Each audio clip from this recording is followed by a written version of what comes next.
Okay, so this is Roger Plord again. I'm a consulting forester. You may have heard the previous talk. Work here in central Massachusetts with private landowners and land trusts, helping them manage their woodland. So where I want to pick it up today is just sort of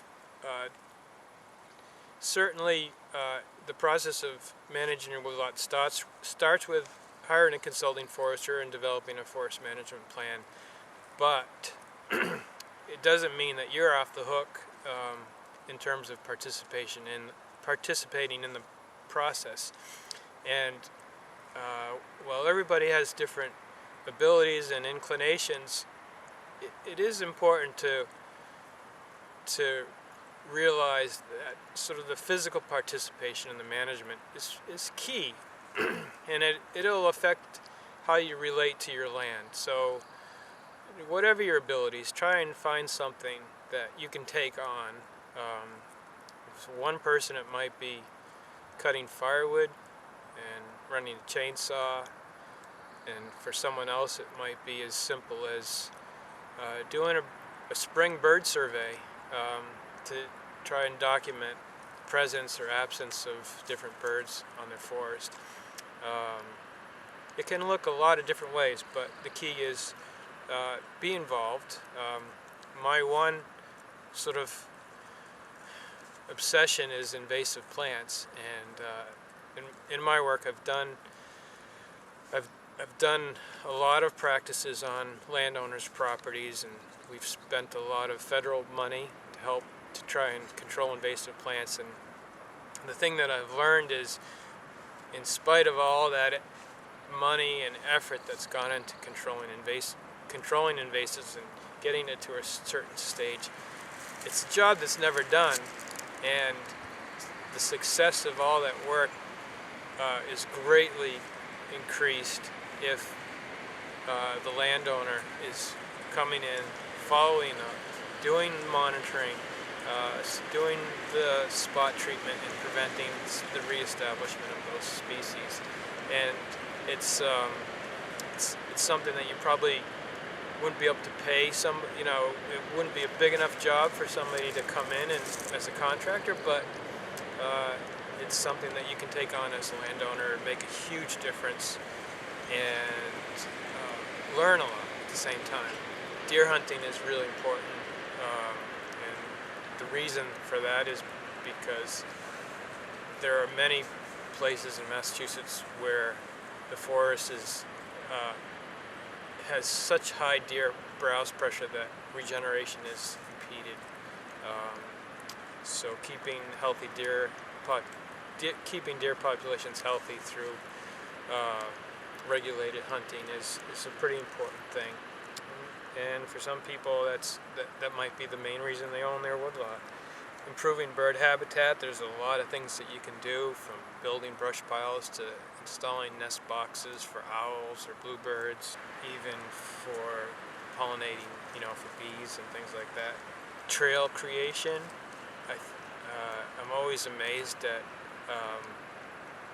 how little some landowners actually use their woods, and my theory is that you're less likely to use your woods or hike in your woods if there's no trail, there's no sort of easy access. So the trail is great, and it keeps you from needing to go to the gym as well.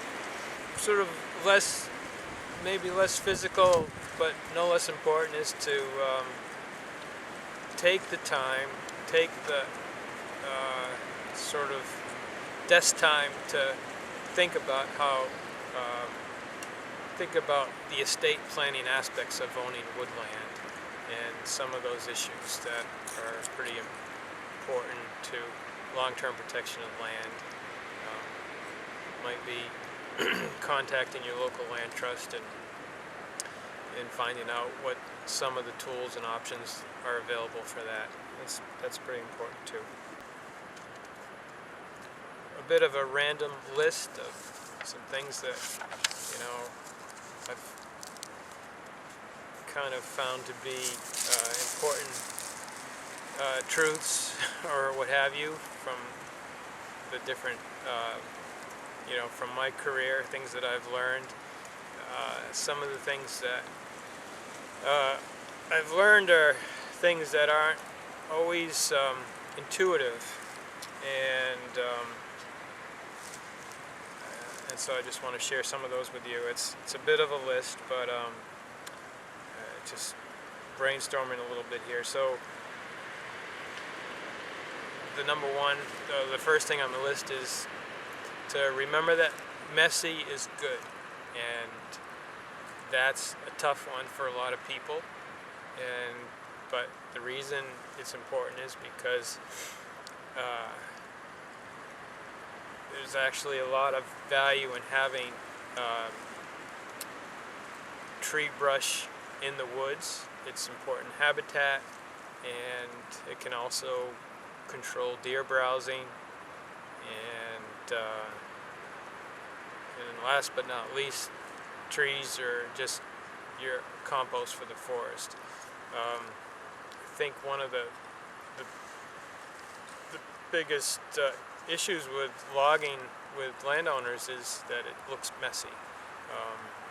Foresters tend to have a unique perspective because they get to see the forest over time.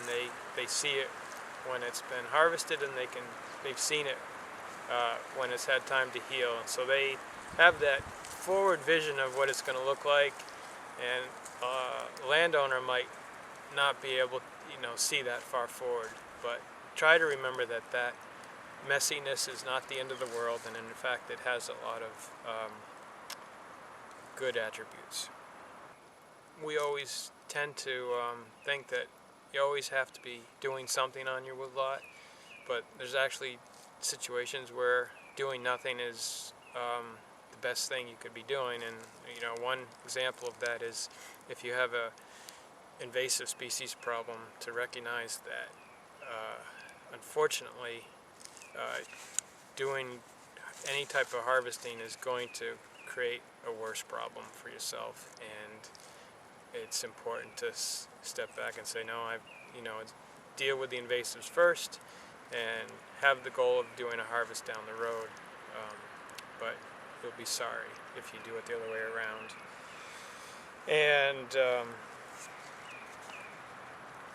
I've already talked to you about the importance of being involved in invasive control as the landowner.